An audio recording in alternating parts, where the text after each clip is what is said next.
So this person, this Lillian, says that they're like a mother figure for you, and that they're talking about either you have jewelry that they wore, or you have like a blanket they covered with, or a shirt they had on their, something that has touched their physical body, you physically have here in the physical world.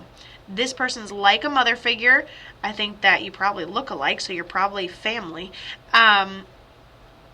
And she passes of something medical. She gives me an analogy where she has like one medical thing, two medical thing, three medical thing. Let's say we're riding on a broom. She's funny. I like her. We're riding on a broom. It gets heavier and heavier and heavier and heavier, and soon you're just scooting your ass along as far as you can go. But then you're kind of just like, and then she kind of shows me like running your shoes into the ground until it gets to your foot kind of thing. There kind of seems like a going as long as you can, deteriorating with as much quality as you can. So it just seems like a medical deterioration, and we keep her going and we keep her going as long as we possibly can, is what it feels like. And then Ken tells me, hun. I don't know why he sounds like an older dude that just like calls everybody hun. He goes, I passed fast. He goes, I went straight down. I went straight down. He gives me a sign symbol of maybe even like a medical bed, or maybe unresponsive towards the end. He makes me feel like maybe he was unable to communicate properly at the end. He goes straight down.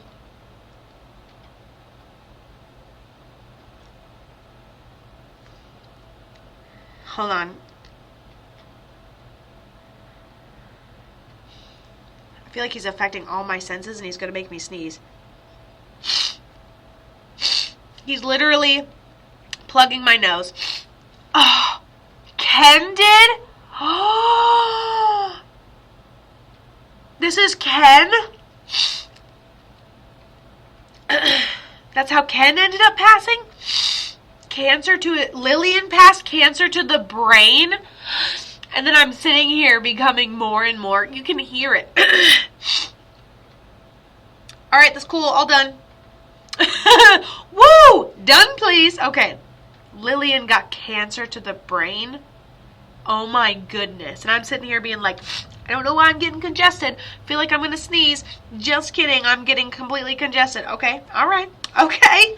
Okay. All right. So, Lillian, cancer to the brain. Do you have any of her jewelry or anything she wore in honor of her memory, like she had said? Then we have Ken.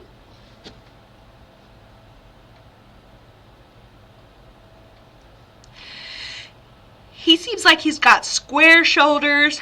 Woo! He seems like he's got square shoulders. He feels like stability to me. I don't know why he's not just saying father figure, but he just feels like stability to me. He goes down all at once. I feel like there's minimal time between point A and point B, but I still feel like he was in some sort of medical state when he ends up passing. They are combining energy. Ah! You know them better than I do. How did Ken end up passing? Ken seems very strong, like he's been over there for a while, like you talk to him on a regular basis. Yes, COPD went down all at once. He kept talking about his shoulders. They could have been combining energy with me being hard to... So, who is Ken for you? Because Ken tells me he's been hanging out with you on the other side for quite a while. He seems almost like the clearer, like, see him clearer. I go like this. He wiggles his glasses back at me. Okay. Who's Lillian? Your grandma then? Is Lillian grandma? Okay, Ken is dad. Okay, Ken's been with you for a while. Passive COPD, shows me his shoulders, went down all at once.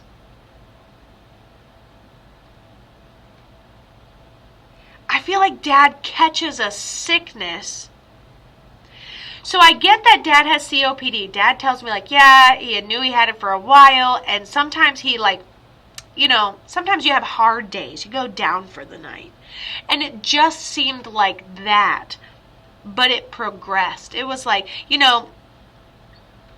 it's not a shoulda, woulda, coulda, because he didn't know. Like, if he knew it was going to end his life, would he have gone to the doctor? He wouldn't have known. He thought it was a bad day. It was just, he's marking a calendar. He goes, for the last 2 weeks leading up to my passing, there was a couple bad days in there, Kato. And outside looking in, you can kind of see it. But realistically, when you're up close to it, you can't really see it. And then it just happens. So he's giving me, I had my dad's shirts turned into quilts for my grandkids, for your grandbabies. Oh my God, I love that. Just keeping it down the line. Love, love, love, love, love, love, love. What was I saying? Forgot what I was mentioning about your dad. He says that you see him in dreams. You've had dreams of him since he's ended up passing. And he holds up a button-up shirt, and he goes, well, not all the shirts. So you still have a shirt, you just, all the ones you didn't need anymore. And then he goes, because she kept too much of my stuff. I was like, this is sounding much less romantic and way more hoarder style. And then he starts laughing. And he blames that on your mom. All right, that's great. We're going to just keep going from there. Sounds good. It's good. Heart attack at 42, pass at 65, 3 packs a day smoker. Oh, naughty. Heart attack at 42, had COPD, and still smoked 3 packs a day till he was 65. Yeah, Dad's just fine there. Dad is just fine over there. I mean, he made it a long time. Heart attack at 42 and then still continued to smoke 3 packs a day forever. Dad's made of steel is what's happening here. Okay, beautiful. He visits you in dreams since he's ended up passing. You still have an additional t-shirt that I believe is not ruined by any means. He shows me a sign symbol, like we have something in honor of his memory, like something that we wear, something even with ashes in it, or just like a medal in honor of his memory, a little trinket of sorts. And he's like really like just darkening that in. So yes, tattoo on the right shoulder. Oh, you have a tattoo on your right shoulder?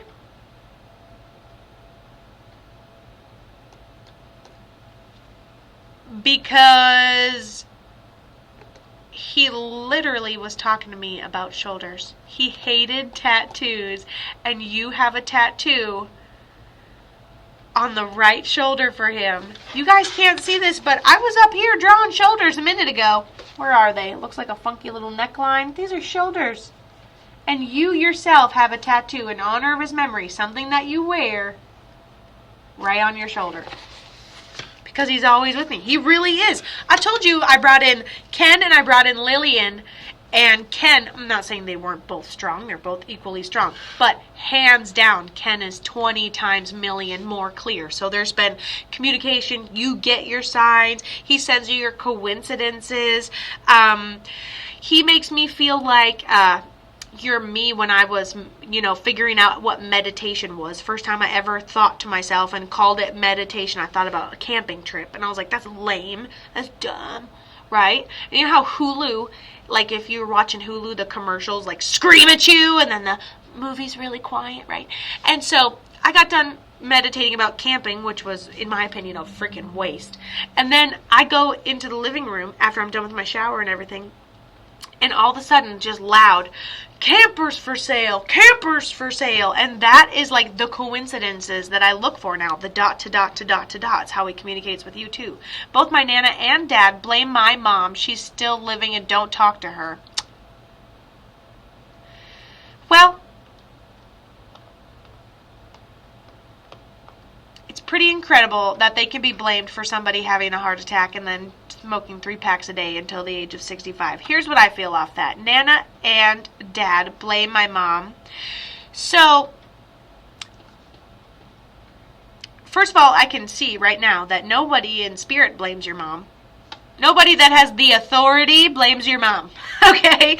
And second of all, narcissists, they cannot and will not take emotional onus. They will not own it, okay? And so they will and then your mom probably feels horrible. Your mom's probably like, oh, was it me? And they're like, okay, good. You're in turmoil? All right, bye.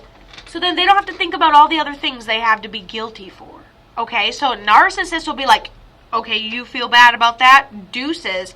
And then never come back into your life. Hopefully by creating that lack of closure that will keep that wound inside of you. And so I just think that you're, didn't you say Ken was your dad? Is Lillian Nana?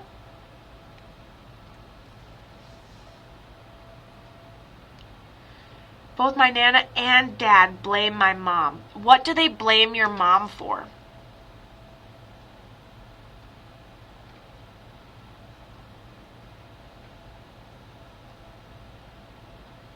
I don't see any blame up here.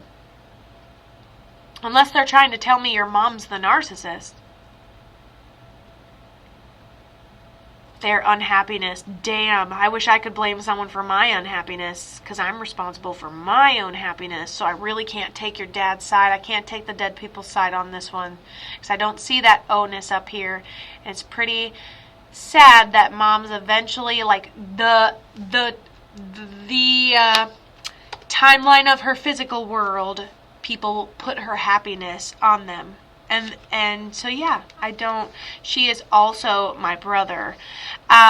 Hopefully your brother doesn't jump on board with a family of narcissists and also blame your mom for his unhappiness, because that would be really unfortunate. And if that is real, it sounds more of like a generational curse, and kind of feel bad. I feel for your mother, to be honest. I'm not saying your mom's perfect, and sure, I'm sure she made some people fucking miserable, and I'm sure I could make one or two people miserable in their lifetime. I hope you're having a great day, Dwayne.